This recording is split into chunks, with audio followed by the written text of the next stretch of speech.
Hello, everybody, and welcome to Comic Time. I am your host, Rainbow Red Panda. This is Norton, and today we are bringing you all the comic books that we got at our local comic book store today. So, to kick things off, we have the Powerpuff Girls number 8. We have My Little Pony Friends Forever number 4.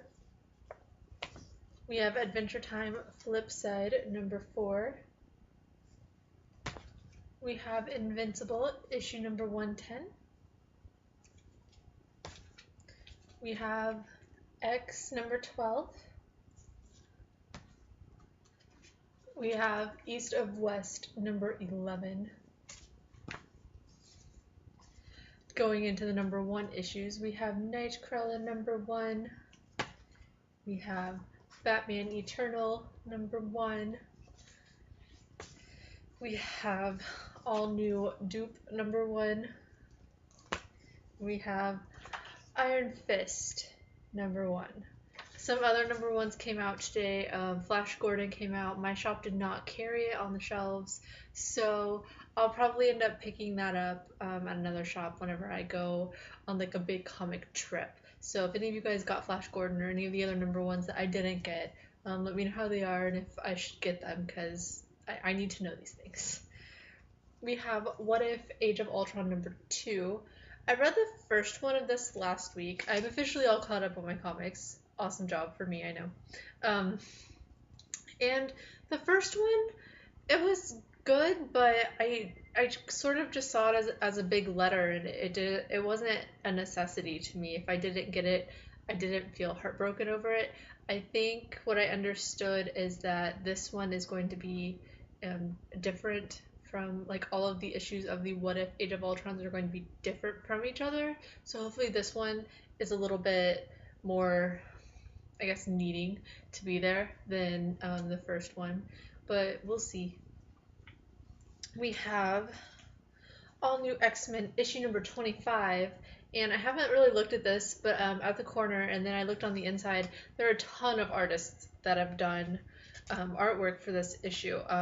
There is Scotty Young did some stuff, Paul Smith, Jill Thompson, who I love Jill Thompson, so I'm excited for that. It's going to be interesting to see. I'm guessing that this is sort of like what happened with Harley Quinn number 1 or number 0, where every page or whatever is contained in here is done by a different artist. So it'll be interesting to see. It's gonna be fun to see all the different artwork. I'm not sure if they're doing that because they're trying to find like a permanent artist like they did with Harley Quinn, or what's going on with that, but I'm excited to find out and see what's going on. We have Superior Spider-Man number 11, and it is the Superior Foes of Spider-Man. That's what happens whenever you look at, Superior Foes of Spider-Man number 11, which I like this series a lot more than I thought I would. At first I was like, this is just a dumb series, it's gonna die soon, but it's held up for 11 issues now, which is more than I gave it credit for, but I do like it and I do enjoy it. But every single month I'm like, oh, shouldn't Superior Spider-Man, it makes me want to read more Superior Spider-Man. So it'll also be interesting to see what they do with it after Amazing Spider-Man comes back too. We have Ghost Rider number 2. We have Superman Wonder Woman number 7. We have Constantine number 13. And I think with this, we are finally getting out of Forever Evil, and we are moving on to a different arc. So I'm excited for that, and I like Constantine all the time, so I'm excited no matter what, but I am excited. I think that we are finally moving on from Forever Evil. The focus on this has, as far as I know, nothing to do with Zatanna or any of that, so I'm excited. We have Undercover Avengers number 2, which I really liked the first one of this, and I'm excited to read it. I like the artwork, just turning into the middle page. I don't know, I like it. So I haven't read this one yet, so I don't know what it's about, but I'm excited for it. We have Mighty Avengers number 9. Ronan is finally revealed. They've been saying for a while who he at least is, who everyone thinks he is. I think it was an official thing, but I'm not completely for sure on that, so Not going to spoil anything, but if you guys have been curious or if you stopped reading because you just couldn't deal with the pressure of not knowing, he is revealed in this one. So, yeah. We have Secret Avengers number 2.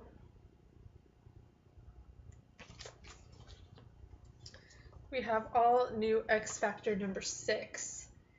And we finally have like a dark color. They've all been sort of like bright yellow, bright blue, bright orange, like all these bright colors. Now we're having like a bold color, so maybe we're finally changing. We have Unity number 6, which a lot of people ask me about reading a lot of Valiant titles, and I read two. I read Unity and I read Eternal Warrior, and I've wanted to start a few other ones, and I haven't. I've read a few here and there, but I don't know. I mean, you guys see how many comics I buy, so I can't buy all of the things. But I am interested in a lot of the Valiant stuff, and I do like that Unity has some of everybody. It's called Unity because it sort of unites in a way. I don't know because I haven't read all of the stories, but it has characters from pretty much all of the books. So I like that aspect of it. We have the Twilight Zone number 4, which I'm excited about. I just read I've been on a J. Michael Straczynski binge lately. I read all of Sidekick in the last 24 hours and all of that, so I'm excited to dive into this Twilight Zone. We have The Legend of Oz Wicked West number 17. We have Coffin Hill number 7. And it's a black and white cover. We have Thunderbolts number 24.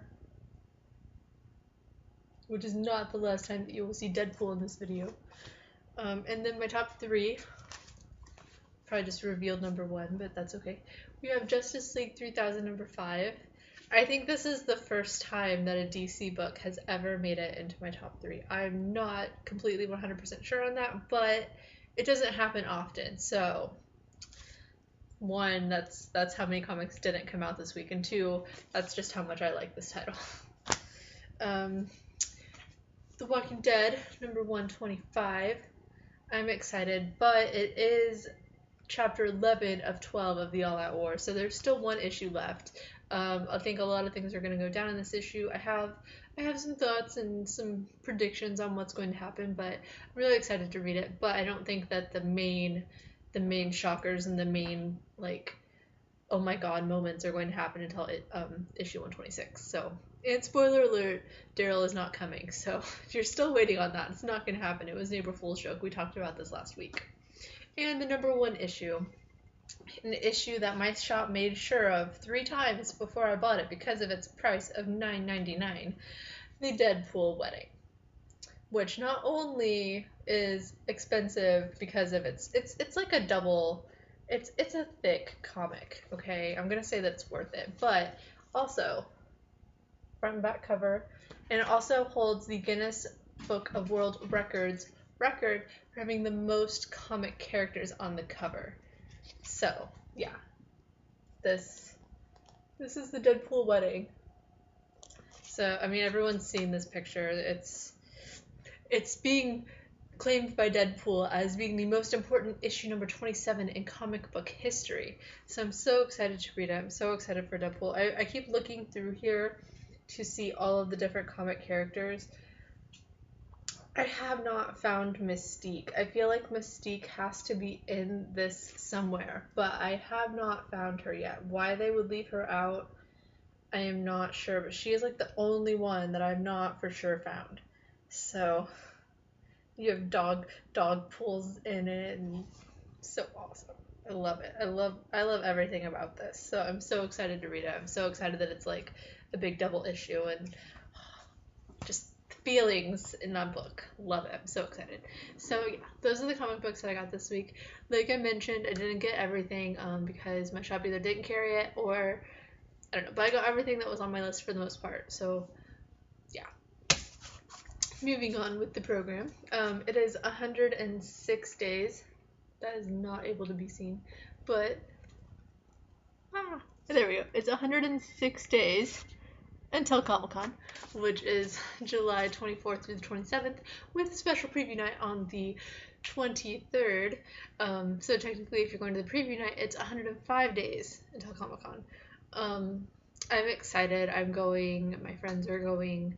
And it's going to be a good time. It's kind of stressful right now trying to plan all of the travel arrangements and hotel accommodations and all of that, but it'll be worth it in the end, I'm sure. So if you guys are thinking about going, I don't know if it's too late to get a badge or not. They will have, I know it's sold out right now, but they do like a supplemental thing later on. So it might not be too late if you guys are interested in going to San Diego in July. Cupcakes this week are cherry cola cupcakes, and there's a reason that I picked cherry cola for the flavor this week. This week's cupcakes feature a death, a birthday, and a wedding. So there we go. The smallest one is going to be the saddest one. It is the death cupcake, and as many of you have heard, I'm sure, I don't know how many of you guys that watch this are wrestling fans, but the Ultimate Warrior passed away yesterday, and it was such a shock, such a sad thing to wake up to. I woke up this morning to it. I went to bed before that happened, so I woke up to the news, and it was so sad, and it was so surreal because he was just on TV all weekend. Saturday he got inducted to the Hall of Fame. Sunday he was at WrestleMania. Monday he was on Raw and made what is the most eerie speech, knowing that the next day he passes away. So strange. It's like he knew. He talked about, legacies living on after you're gone, your heart taking its final, like, it's seriously, it's like he knew. Did he know? We'll never know. But it's a very sad thing. He, to me, growing up as a wrestling fan, was like a comic book character. I seriously saw him as like this superhero type person. He was like this huge guy wearing